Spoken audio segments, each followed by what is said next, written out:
Bonjour, cher peuple bamileke. Je viens aujourd'hui pour vous entretenir sur un sujet important. C'est la destruction de nos chaufferies traditionnelles qui semble ne pas attirer notre attention. Pourtant, c'est un sujet très crucial et très déterminant pour l'avenir de notre peuple, de notre communauté. Vous savez, pour construire le Cameroun, on a besoin de tous les peuples. Parce que le Cameroun est un regroupement de plusieurs nations à la base. Les Bamileke, les Bassa, les Beti, les Mbororo, et ainsi de suite.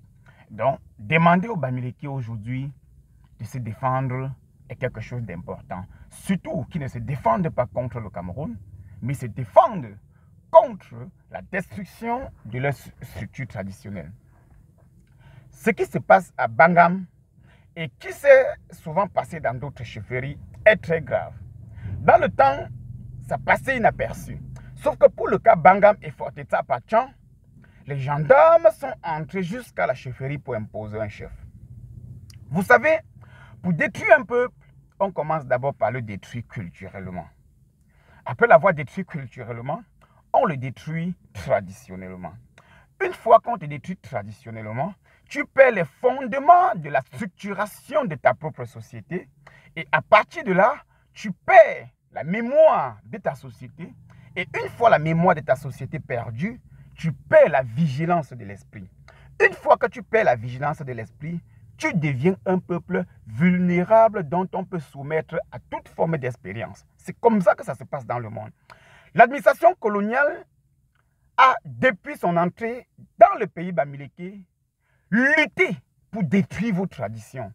Après le départ des colons, l'administration actuelle poursuit à bien son œuvre la destruction de vos traditions. Ça semble ne pas vous intéresser.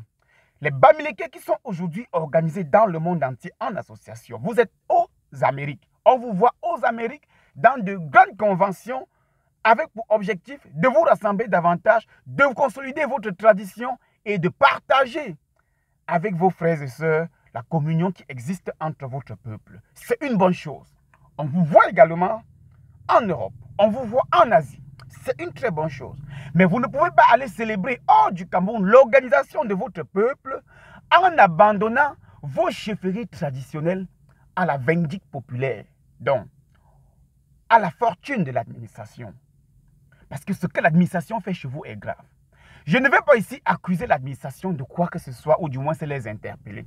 Parce que cette administration est la continuité de l'administration coloniale. Elle a fait ses preuves dans beaucoup d'autres domaines dont nous n'avons pas besoin de citer ici. Je ne vais non plus interpeller les autres chefs traditionnels de l'Ouest. Parce qu'en dehors de Majeté Chokoudjou, le chef supérieur des Bamendjou, le fort des Bamendjou, aucun autre chef n'a pris position de manière officielle sur la situation des Bamileke. Alors regardez aujourd'hui dans vos chefferies. On a des chefs qui se tiennent au 4e rang lors des manifestations politiques en laissant devant eux les petits enfants comme ça qui sont devenus des élites politiques. Parce que les ancêtres ont quitté ces chefs-là. Et il faudrait que les ancêtres arrivent à quitter tous les chefferies de l'Ouest pour que le politique puisse bien s'incruster et détruire davantage la société bamileke comme elle est en train de le faire. Vous devez prendre garde.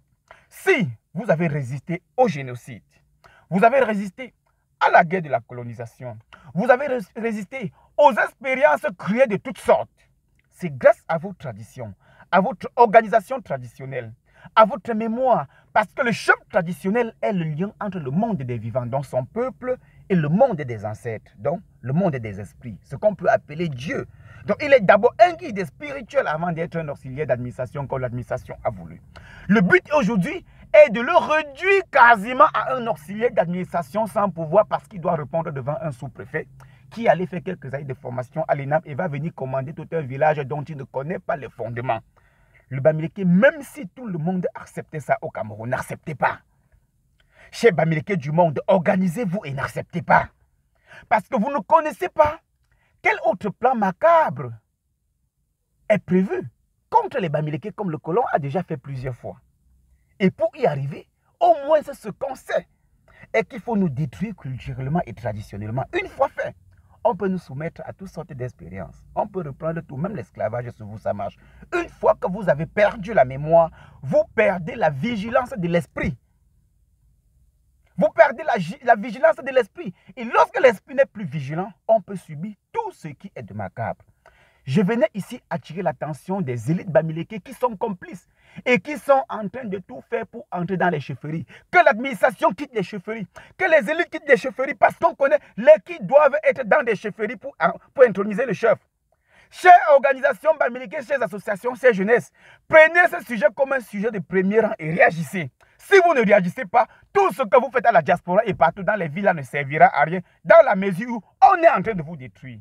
Je vous remercie les gars. Battons-nous, que l'élite politique quitte les chefferies, que l'administration quitte les chefferies et qu'on laisse la tradition aux ayants droit. Merci beaucoup.